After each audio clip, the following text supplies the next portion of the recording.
Ngayong araw nga na to mga akla, papunta tayo sa Ilocos Pagudpod. After nga naming binisita si Cardong Liit ay biglang nag-crave si Joren ng beach. Kaya dumiretso kami dun sa Hanas Beach mga akla. Dito pa lang nga sa daan mga akla ay kitang-kita mo na yung tubig. Kaya naman kahit pagod ang person ay ilalaban natin to para mapagbigyan yung gusto ni idol yung lokong Joren. Ako nga ang driver for today's video. Nang nakarating na nga kami dito sa Patapat Bridge mga akla ay nagpicture-picture muna ang buong pabak ng squad. Tapos tinanong ko si Joren kung may naalala siya. Naalala mo dito? Wala.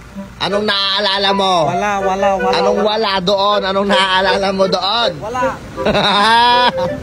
Oo, tama sa lahat ng mga nakapanood ng aking vegan prank kay Lokong Joren dito ngayon. At dahil wala nga tayong dalang sticker noon, ito na yung time para lagyan ito ng sticker ng pabak ng squad. Dito natin nilalagay mga akla para kitang-kita. Kung gusto nyo makita itong sticker namin mga akla, pumunta na lang kayo dito sa Patapat Bridge. Ikatin nyo latan tapos ikan nyo tiglutap no dumkit ulit. Sa lahat nga pala ng mga humingi ng sticker ng pabak ng squad, pasensya na kasi ngayon lang kami ulit nagpa-produce ng mga stickers. Di bale ngayon pag nakita nyo ako, pwede kayong humingi anytime. At malapit na nga kami sa destination namin mga akla. Uy, kaya pala medyo malamig dito sa Ilocos mga akla. May malaki palang electric fan dito na gumagana. Pagkadating nga namin dito ay dumiretso na kami dito sa aming tutulugan. Nagsisimula na kasi siyang maningil dito kasi share kami sa bayan nitong room na to mga akla. As usual, ang unang magpapahinga yung idol nyo kasi syempre may high blood siya, diba?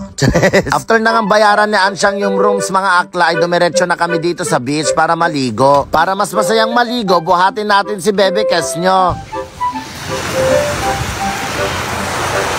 Okay naman! Yung cellphone na bakit? Okay na pa na yung cellphone. Hindi nga tayo nagtagumpay kaya tara, lublob tayo. Dadalawa nga lang pala kami ni Ansyang dito. Yung idol yung nag-crave ng beach, hindi ko naman nga rod nakitang naligo dito. Dahil nga medyo malalim sa part na ito, kita nyo ni Ansyang inarambid na kasalbabida mga akla. Kinagabihan nga mga akla habang nagpre-prepare kami na makakain ay may dumating na mga bisita. Nalaman nga nila mga akla na nandito ang buong pabak ng squad at si Lokong Joren. Kaya pinuntahan nila kami para magpa-picture. Tinanong ko nga sa kanila kung talagang kilala nila ako at nanonood nga ba talaga sila ng videos ko. Sabi nila oo, ako daw si Liza Soberano. Hindi naman nagkakalayo kaya hindi na lang ako nagsalita. Habang nagpre-prepare at nagva-vlog nga ang buong pabak ng squad, may pangyayari kaming hindi inaasahang mangyari. Masayang-masaya nga ang buong pabak ng squad habang nag-vlog tapos biglang Ginginid na. Gawin. Ayun na, nagiginid. Lord. Amen, hallelujah. Lord, hallelujah. Wala, sakto nag-video at first. Lord, oh my God, Lord. Lakas, oh. Lord, oh my God, please, Lord. Hindi, MRL si Agi.